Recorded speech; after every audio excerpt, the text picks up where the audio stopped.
오늘 본문은 이렇게 시작합니다. 또한 제자들에게 이르시되라는 것이 우리에게 오늘 본문을 이해하는 데 있어서 매우 중요한 키포인트 중에 하나입니다. 백성들에게 한 얘기가 아니라 예수님을 따르겠다고, 예수님과 함께 하겠다고, 예수님께 가르침을 받겠다고 결단한 사람들에게, 즉 우리 그리스도인들에게 하시는 말씀이죠. 어떤 부자에게 청지기가 있는데 그가 주인의 소유를 낭비한다는 말이 그 주인에게 들린지라. 자, 여기서 중요한 포인트는 뭐겠습니까? 청지기가 있다라는 것과 주인이 있다라는 것이죠.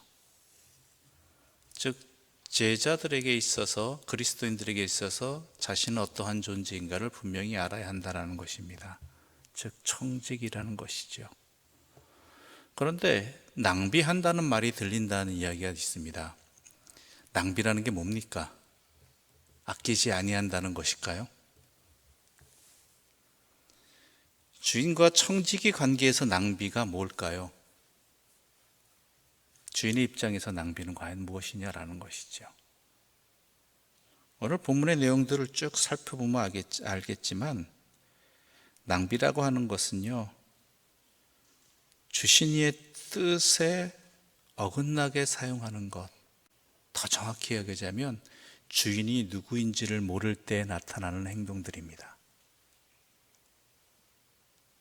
주인이 누구인지를 모를 때, 더 정확히 얘기하자면 자기가 주인인 줄 알 때 나타나는 행동들, 이것을 오늘 본문에서는 낭비라고 이야기하고 있습니다. 우리의 인생도 마찬가지입니다. 우리의 인생이 내가 주인으로 생각한다면, 그렇게 살아간다면 그것은 하나님 보시기에 낭비입니다. 그런데 내 인생의 주인이 누구이신지 안다면 우리의 인생의 삶의 자리는 달라질 수밖에 없겠죠. 살아가는 모습이. 그렇죠? 물질도 마찬가지죠.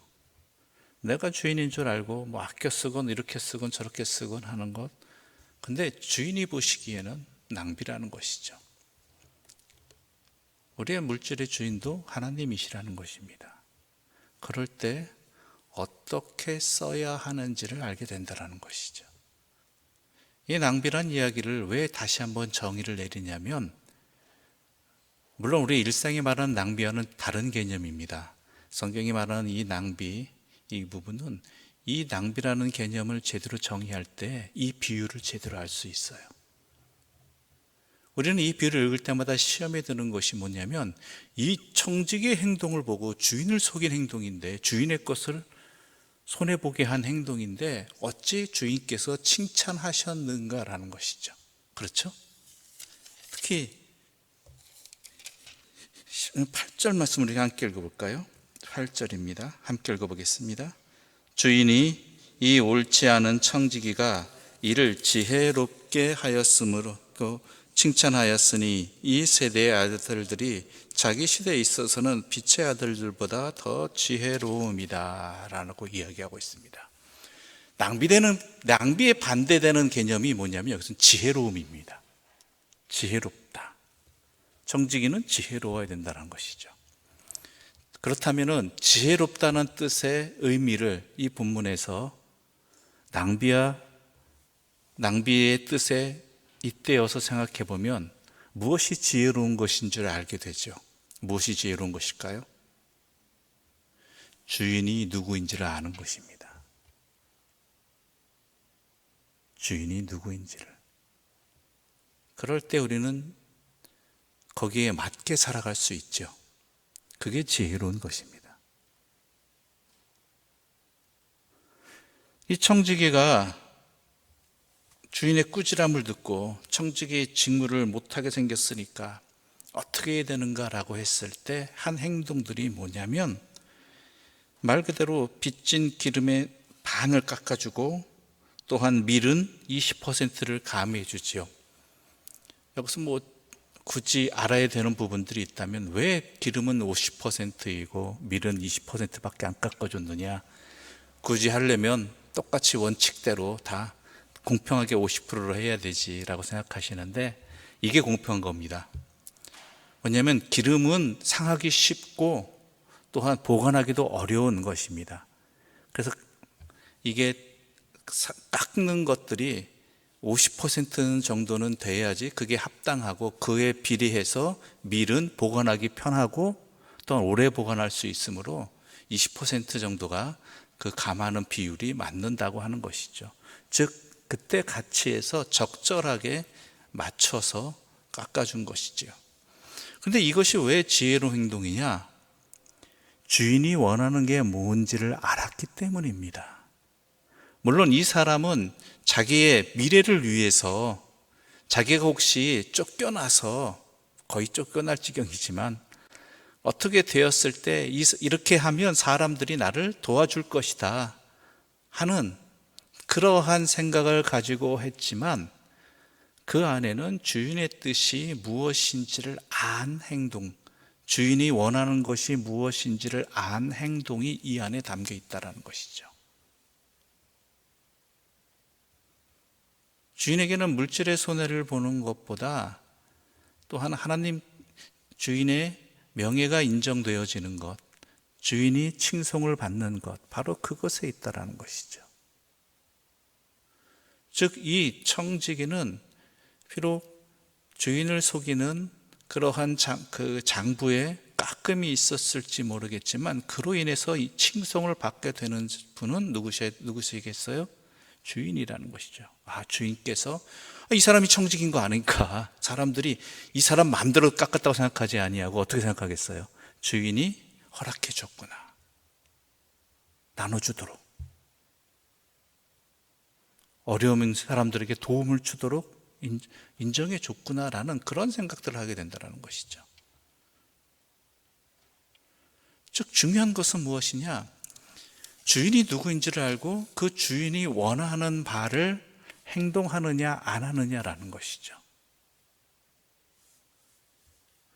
그리스도인은 우리에게 있어서 우리의 인생에 또 우리에게 허락되어진 모든 것들의 주인은 하나님이십니다. 이것을 아는 것이 먼저 지혜입니다. 그렇다면 하나님께서 우리에게 그 은혜를 왜 주셨는가? 내 인생의 삶을 왜 살도록 허락해 주셨는가? 그 주인의 뜻을 바르게 알아야 된다는 것이죠. 뭘까요? 그것은 바로 우리로 인해 우리가 복의 통로로서의 역할을 감당하는 것입니다. 이건 아브라함 때부터 하나님께서 주신 사명입니다. 우리 그리스도인들이 또한 우리 교회 공동체가, 신앙 공동체가 그 사명을 제대로 감당하는 것은 주인의 뜻에 합당하게 하는 것입니다. 엄밀히 이야기하자면 교회의 뜻도 아니고 목사의 뜻도 아닙니다. 우리에게 이러저러한 은혜를 많이 주셨는데 그것에 대해서 우리가 주인이 하나님 되심을 믿고 깨닫고 거기에 맞게 행동했느냐라고 한다면 오늘날 그렇지 못한 결과들이 많이 있죠. 그래서 이 모양 이 꼴이 된 거 아닙니까? 그렇다면 이제라도 제대로 알고 주인의 꾸지람 앞에서 내가 무엇을 해야 될까를 제대로 알아야 되죠. 그렇다면 뭘 해야 된다고요? 주님이 기뻐하시는 일을 해야 된다는 것이죠. 주님이 원하시는 일을. 오늘 본문에 10절에 이런 말씀이 있습니다. 우리 함께 좀 읽어보겠습니다. 10절입니다. 지극히 작은 것에 충성된 자는 큰 것에도 충성되고 지극히 작은 것에 불의한 자는 큰 것에도 불의하니라. 아멘. 작은 것과 큰 것이라고 표현된 것이기 때문에 어떤 이들은 이렇게 생각할 수 있습니다. 부피나 양, 가치가 작은 것, 예를 들면 100만 원에 헌신하는 사람에게 누가 1000만 원을 맡겨주겠느냐, 그런 개념 아닙니다. 여러분, 그 개념을 벗어나십시오. 여기서 말하는 작은 것이라는 것은요 11절에 나와 있어요. 11절 우리 함께 읽어보겠습니다. 너희가 만일 불의한 재물에도 충성하지 아니하면 누가 참된 것으로 너희에게 맡기겠느냐. 자, 작은 것이 뭐죠? 불의한 재물이라는 것이죠. 재물. 그것도 하나님의 뜻대로, 주인이신 뜻대로 충성되이 사용하지 않는데 자기 사역 채우기에만, 자기들 배부른 데만, 자기들 것 넓히는 데만 사용하는데 누가 너희에게 복음을 맡기겠느냐라는 것이죠. 누구에게 한 말이라고요? 제자들에게, 그리스도인들에게. 복음의 사명을 제대로 감당하고 있느냐 아니냐는 우리에게 허락되어진 것들에 대해서 제대로 주인의 뜻에 맞게 충성되이 사용하고 있느냐 아니냐, 그렇지 못하면서 어떻게 복음이 전파된다고 생각하느냐, 이 말씀을 하고 있는 것입니다. 복음을 전한다고 하면서 작은 것, 재물에도 주님의 뜻을 드러내지 못한다면, 주님이 기뻐하시는 일을 하지 못한다면 그게 무슨 의미가 있느냐라는 것이, 소용이 없다라는 것이죠. 그래서 덧붙여서 12절, 13절 이렇게 말씀하시는 겁니다. 12절과 13절입니다. 함께 읽어보겠습니다. 너희가 만일 남의 것에 충성하지 아니하면 누가 너희의 것을 너희에게 주겠느냐? 집 하인이 두 주인을 섬길 수 없나니 이는 이를 미워하고 저를 사랑하거나 혹 이를 중히 여기고 저를 경히 여김이니라. 너희는 하나님과 재물을 겸하여 섬길 수 없느니라. 아멘. 절로 아멘이 나올 수밖에 없는 것이지요. 하나님의 것에 충성되지 못한데 어찌 하나님께서 우리에게 허락되어진 영생을 주시겠느냐라는 것이죠. 그 비유, 이 내용이 담겨진 비유가 뭐예요? 부자와 나사로 비유이죠. 부자는 하나님께서 많은 재물을 허락해 주셨습니다. 오늘 본문의 표현대로 하면 지극히 작은 것. 그런데 그의 앞에는 그 재물을 주신 하나님의 뜻이 실천되어야 될 대상이 있었죠. 누굽니까? 나사로라는 것이죠. 그런데 주어진 작은 것에 충성하지 못함으로, 남의 것에, 즉 하나님 것에 충성하지 못함으로 그는 어디에 떨어졌습니까? 음보의 고통에 떨어졌다는 것이죠. 그에겐 하나님과 함께하는 영생의 기쁨이 허락되지 않았다는 것이죠. 왜냐하면 하나님과 재물을 겸하여 섬길 수 없기 때문입니다.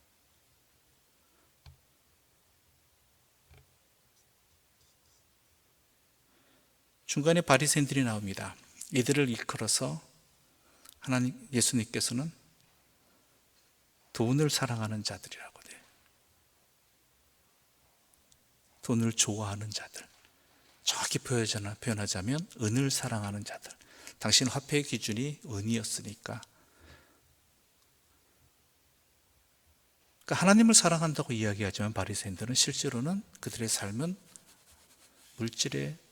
물질을 하나님의 뜻대로 사용하지 아니한, 하나님의 주인이심을 제대로 드러내지 못한 어리석은 자들이었다라는 것이지요.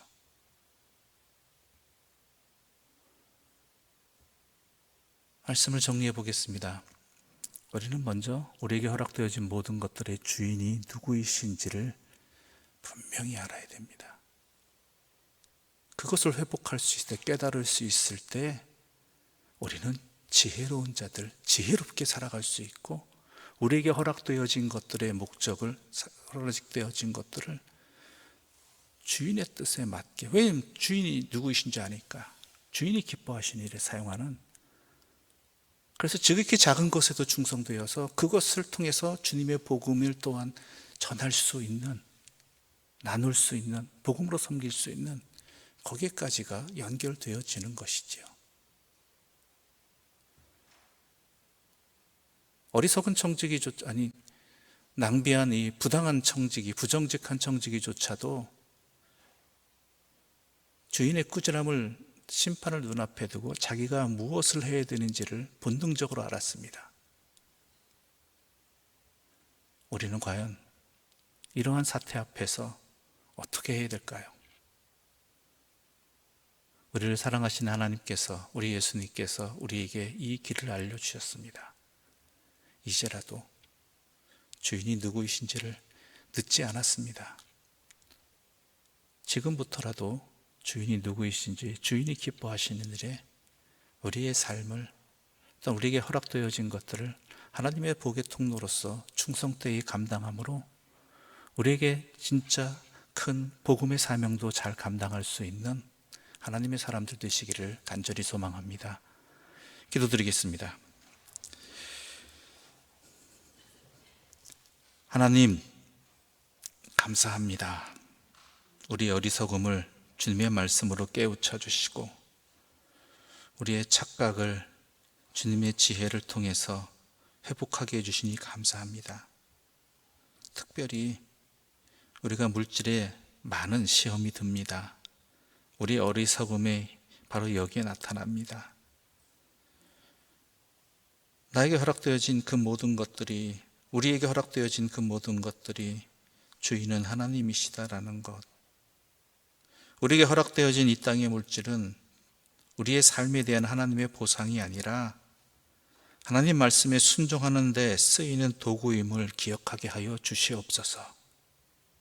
그리하여서 선한 청지기로서 살아가는, 주인의 뜻에 기뻐하는 일들을 감당해 나가는 충성된 종들, 선한 청지기 되게 하여 주시옵소서.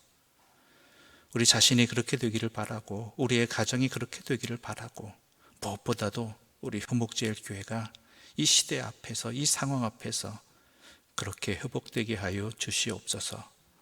예수님의 이름으로 기도드립니다. 아멘. 하늘에 계신 우리 아버지, 아버지의 이름을 거룩하게 하시며 아버지의 나라가 오게 하시며 아버지의 뜻이 하늘에서와 같이 땅에서도 이루어지게 하소서. 오늘 우리에게 일용할 양식을 주시고 우리가 우리에게 잘못한 사람을 용서하여 준 것 같이 우리 죄를 용서하여 주시고 우리를 시험에 빠지지 않게 하시고 악에서 구하소서. 나라와 권능과 영광이 영원히 아버지의 것입니다. 아멘.